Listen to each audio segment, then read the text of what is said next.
Vote హమారా రాజ్ తుమారా నహీ చలేగా. ఓట్లు మనవే, సీట్లు మనవే. మాన్య శ్రీ కాంశీరామ్ గారు చెప్పినట్లుగా మన ఓట్లు మనం వేసుకోపోవడం వల్ల బీసీలకు జరుగుతున్న అన్యాయాన్ని ఒకసారి పరిశీలిద్దాం. ప్రస్తుతం రాజకీయ రంగంలో బీసీల వాటా మన లెక్కలు మనకే తెలియకపోతే ఎదుటివారు మనల్ని లెక్క చేయరు. బీసీల వాటా మెక్కుతున్నదెవరు? 1951 నుంచే బీసీలు నిరంతరంగా కులగణన కోసం డిమాండ్ చేస్తున్న పాలకులు నేటికీ పట్టించుకోవడం లేదు. ఎందుకంటే నిజమైన లెక్కలు బయటకు వస్తే వారి పెత్తనం, ఆధిపత్యం నిలవదన్న భయం వారిలో మొదటి నుంచి ఉంది. 2014లో తెలంగాణ ఏర్పడిన కొత్తలో అప్పటి ప్రభుత్వం కులాల లెక్కలు సేకరించింది. కొన్ని పొరపాట్లు ఉన్నప్పటికీ ఆ గణాంకాలను ఇప్పటికీ ఒక ప్రామాణికంగా పరిగణించవచ్చు. అయితే ఈ గణాంకాలను అధికారికంగా ప్రకటించలేదు. మతాల వారీగా ఎస్సీ, ఎస్టీ, బీసీల లెక్కలను ఎన్టీఆర్ హెచ్ఆర్డీ వెబ్సైట్లో ఉంచినా ఇటీవల 2025 ఫిబ్రవరిలో వాటిని తొలగించారు. అప్పటి ప్రభుత్వ పెద్దలు ఈ లెక్కలు వేర్వేరుగా ప్రభుత్వ విభాగాలకు పంపించి ప్రణాళికల రూపకల్పనకు ఉపయోగించమని ఆదేశించారు. అలా సేకరించిన గణాంకాల ఆధారంగా ఈ వివరాలు చెప్పబడ్డాయి. 2024లో కాంగ్రెస్ ప్రభుత్వం కుల సర్వే చేసినప్పటికీ కులాల వారీగా గణాంకాలను ఇప్పటి వరకు ప్రకటించలేదు. 2014 సమగ్ర కుటుంబ సర్వే ప్రకారం బీసీలు 61%, 10% ముస్లింలను కలుపుకొని కాగా 2025 సంవత్సరం విడుదలైన కుల సర్వే గణాంకాల ప్రకారం హిందూ బీసీలు 46.23%, ముస్లిం బీసీలు 10.3% కలిపి 56.26% ఉన్నారని తెలంగాణ రాష్ట్ర ప్రభుత్వం శాసనసభకు తెలిపింది. కానీ బహిరంగపరచలేదు. 2014 సమగ్ర కుటుంబ సర్వే ప్రకారం గణాంక వివరాలు ఈ విధంగా ఉన్నాయి. తెలంగాణ మొత్తం జనాభా 3,63,37,106 మంది ఉండగా అందులో హిందూ జనాభా 3,10,83,450 మంది ఉన్నారు.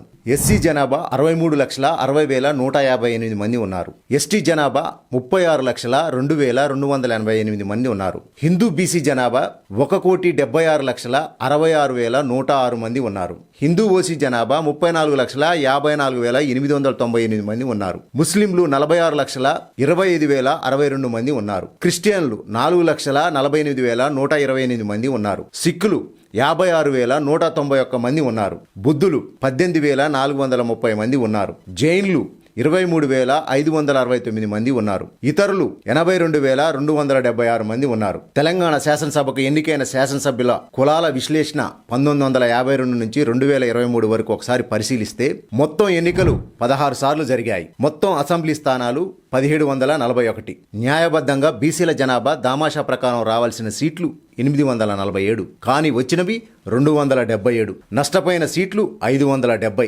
అగ్రకులాలకు లాభం జరిగింది, బీసీలకు భారీ నష్టం జరిగింది. నష్టపోయిన 570 సీట్లు ఎవరు మెక్కినారు ఒకసారి పరిశీలిద్దాం. రెడ్డి కులం జనాభాలో 4.06% ఉన్న అసెంబ్లీలో 33% సీట్లు గెలుచుకున్నారు. వెలమ కులం జనాభా 0.28%, వారు గెలిచిన సీట్లు 148. శాతం వారీగా చూస్తే 8.56% సీట్లను 0.28% జనాభా గెలవడం జరిగింది. కమ్మ, బ్రాహ్మణ కులాలు తక్కువ జనాభాతో కూడా అధిక స్థాయిలో ప్రాతినిధ్యం సాధించారు. కమ్మలు గెలిచినవి 73, బ్రాహ్మణులు 127. అదే బీసీలలో ముదిరాజ్ జనాభా చూసినట్లయితే 6.68%, కేవలం 1.66% సీట్లు మాత్రమే వారు ఇప్పటివరకు గెలిచారు. అంటే 29 సీట్లు మాత్రమే ఇప్పటివరకు గెలిచారు. ఒడ్డెర, కుమ్మరి, నాయి బ్రాహ్మణ వంటి అధిక జనాభా ఉన్న బీసీ కులాలు ఒక్క సీటు కూడా గెలవలేకపోయారు. అలాగే ఈనాటికి కూడా 14 బీసీ కులాలు కాకుండా ఉన్న మిగతా 116 కులాల్లో 90 కులాలు అసెంబ్లీ గడప దొక్కలేదు. బీసీలలో అధిక జనాభా కలిగి ఉన్న కేవలం 5 కులాల నుంచి మాత్రమే అసెంబ్లీకి అభ్యర్థులు ఎలగలుగుతున్నారు.